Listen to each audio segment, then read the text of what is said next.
देखिए, ये बहुत शर्मनाक घटना है। महाराष्ट्र छत्रपति शिवाजी महाराज की और बाबा साहब अम्बेडकर की धरती है।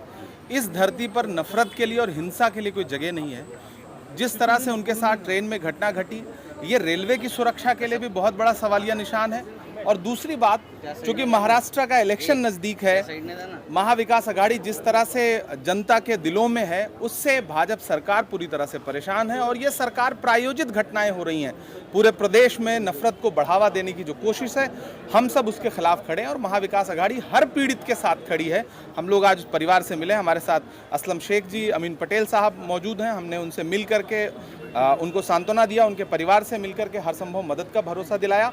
और मुझे पूरा विश्वास है कि इस घटना के बाद महाराष्ट्र की जनता की जिस तरह से प्रतिक्रिया आई है, आने वाले भविष्य में इस तरह की किसी भी घटना के लिए महाराष्ट्र में कोई स्थान नहीं है।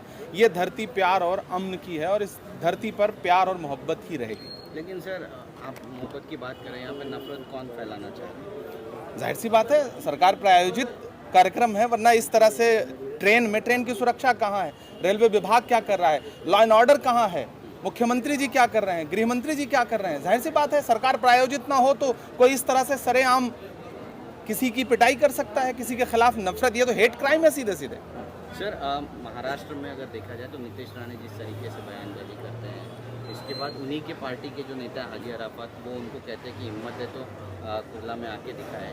चुनाव आ रहे हैं और इस तरीके की बयानबाजी हो रही है, कैसे देखते हैं इसको? देखिए, कल प्रधानमंत्री जी ब्रुनेई में थे और वहाँ पर एक मस्जिद में जा कर के उन्होंने भारत की तरफ से वहाँ के नेताओं के साथ जा कर के एक तरह से अपना प्रेम प्रदर्शित किया है। और उधर उन्हीं की पार्टी के एक नेता जो है, एक विधायक, वो मस्जिद से चुन चुन के मारने की बात करते हैं। तो मुझे लगता है कि प्रधानमंत्री जी को अपने विधायक को ब्रुनेई साथ में ले जाना चाहिए था।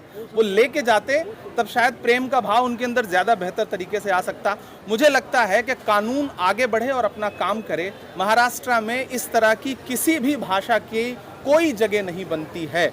चूंकि भाजपा सरकार, मौजूदा सरकार, शिंदे सरकार पूरी तरह से पिछड़ चुकी है। उन्हें पता है कि सर्वे में महाविकास आघाड़ी क्लीन स्वीप करने जा रही है आगामी चुनाव में, इसलिए इस तरह का प्रोपेगेंडा चुनावी राज्य होने की वजह से तैयार किया जा रहा है। आप देखिए, हरियाणा में जिस तरह से आर्यन मिश्रा को गौ तस्कर समझ करके मारा गया, इस तरह की घटनाएं भाजपा शासित राज्यों में ही क्यों हो रही हैं? जाहिर सी बात है, इसे सत्ता का संरक्षण है। शरद पवार जी का बयान है कि जिनकी ज़्यादा सीटें होंगी उन्हीं का मुख्यमंत्री होगा। आज उन्होंने अपनी भूमिका साफ की है, क्या कुछ कहेंगे? देखिए, हमारा गठबंधन बहुत स्मूथली चल रहा है, बहुत सहजता से चल रहा है। और गठबंधन का हर घटक दल ये कह रहा है कि हम चुनाव के बाद मुख्यमंत्री का चेहरा तय कर लेंगे। जी, हाजी साहब की मानसिक स्थिति क्या है अभी इतने बड़े ट्रॉमा के बाद? अभी ठीक है। उनसे मिलके हमने उनको सांत्वना दिया और हम सब मिले तो उन्होंने अपनी चोट, जहाँ जहाँ उनको चोट लगी है, वो बताया और हम सब दुआ कर रहे हैं। हमने ज़्यादा, चूँकि किसी भी पेशेंट से आप बहुत ज़्यादा बात नहीं कर सकते हैं, आप उनको मिल करके सांत्वना ही दे सकते हैं, हमदर्दी ही जाहिर कर सकते हैं। नीतीश राणे यहाँ पर बिंदास मस्जिदों में आके घुस के मारो बोलते हैं, वो उनका कहना है कि हमेशा बोलते हैं और कांग्रेस जो है, आपकी महाराष्ट्र विकास आघाड़ी जो एक एफआईआर नहीं लिखा पा रही है। यहाँ पर बॉम्बे में कल एफआईआर नहीं हुई, मुंबई पुलिस ने मना कर दिया। वही चीज़ थाने में जो है जितेंद्र अवार्ड जो है एफआईआर लिखाते हैं। देखिए, हम पूरी कोशिश कर रहे हैं। हमारा प्रतिनिधिमंडल मिला पुलिस कमिश्नर से, जिसमें वर्षा गायकवाड़ जी, अमीन पटेल साहब, असलम शेख साहब, सारे लोग मौजूद थे। हम अपना काम कर रहे हैं। हम हर पीड़ित के साथ खड़े हैं, हर जुल्म के खिलाफ खड़े हैं। बाकी यहाँ प्रशासन क्या कर रहा है, प्रशासन से सवाल मीडिया पूछे ना। महाराष्ट्र की एकजहती का सवाल है और उसके लिए सबको प्रयास करना पड़ेगा।